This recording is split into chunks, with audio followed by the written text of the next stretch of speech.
Today's video is a significant departure from the normal Harley wishbone frame build and my 1955 Nomad project, but talk a little bit about my long-time love of woodworking. Before we get to this thing here, take a step back in time. This collection of projects was done by yours truly when I was in junior high shop class. And again, for those of you that grew up in the middle school era, junior high used to consist of grades 7th, 8th, and 9th. And in 8th and 9th grade, all the boys took shop class. The girls took home ec and the boys took shop class. But what I ended up doing, and I think this is in the progression of how it happened, but I ended up, I think in 8th grade, I built this little walnut box. Pretty simple detailing. The carpet that was in our house back in the 1970s. I've kept some stuff in here, stored my old John Deere patch, sticker, anyway. So there was that walnut box. I don't remember which came first, the cutting board or the clipboard. Basically, all these projects were gifts to my mother, either for her birthday or Mother's Day. But after the box, the clipboard, and the cutting board, I'm sure I made this thing in 9th grade. It's a little candle stand made from solid cherry. I didn't really understand much about joinery at the time. Came up with a way to attach the top to the leg. That's what the base is.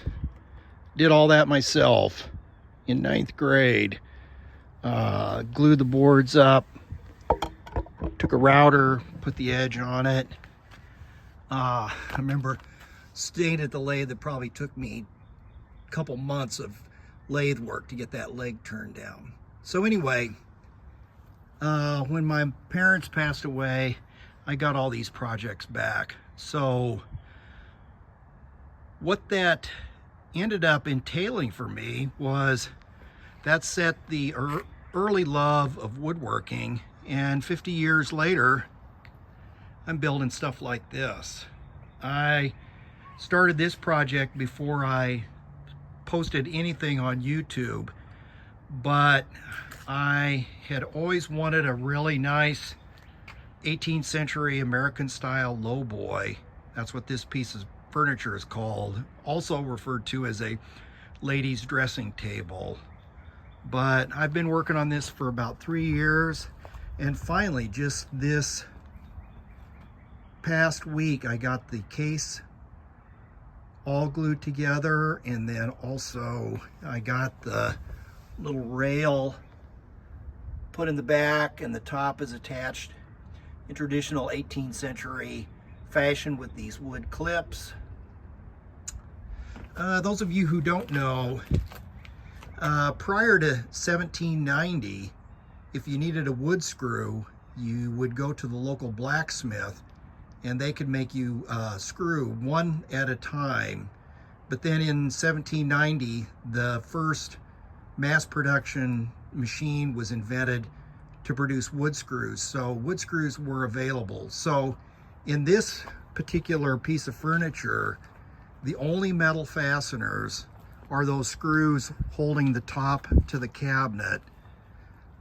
The entire cabinet is traditional wood joinery details. As you can see, it's kind of a raised panel design, all pegged mortise and tenon connections. The back, I'm calling this kind of a fancy back. Normally on these cabinets, the backs are just plain pine boards because they would sit up against a wall someplace, but I just wanted to deck it out a little bit better. That's that. Watched some people on YouTube and learned how to make these Queen Anne cabriole style legs, which involves putting together a big long block, developing a pattern, turning the bottoms down on the lathe, and then a lot of bandsaw work and endless filing and sanding. So I still, in order to finish the cabinet, I need to make the little pieces that go here, and that's on both sides of the legs all the way around. Those little pieces are called knee blocks, and I still need to make those. And then in this location here, there's a hole. You might be able to see that. I have to go to the lathe and turn down a couple, they're called drop finials, and that will get the that'll get the cabinet work finished. Then I have to set about making my drawers. Again, in the traditional 18th century fashion, those will all be hand cut, hand chopped dovetails for the drawers.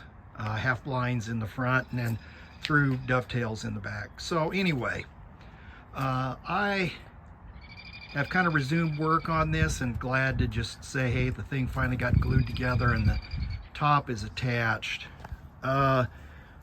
Originally, this top here, this design, this is called a tray tabletop. You can see the tiger maple wood. This was glued up in 3 boards, and then I started with 6/4 thickness, and then it was recessed to get down to this level. And then my original goal was to build a slate top lowboy, and unfortunately this piece here is just a piece of plastic that looks like slate, and no, I'm not going to leave that in there. But I have not been able to find a large piece of slate big enough to fit that pocket and of a uniform thickness too. So what I'm going to do instead, this thing pops out, and this thing is 3/16 of an inch thick. I'm going to take that out, and I'm going to try to do a 4-way book match in walnut, and then it'll be a big walnut inlay, possibly with a brass trim that goes around it. Thinking about that. I ordered some veneer, and I've got to try to figure out exactly how to do that. But anyway, that's a video for today. A little bit of my simple roots from 50 years ago and the kind of things that I'm working on now. So like, share, comment if you're not already subscribing. I do have the Harley Wishbone frame and my Nomad project still that I'm posting on, but a little departure today to talk about woodworking. Thanks for watching.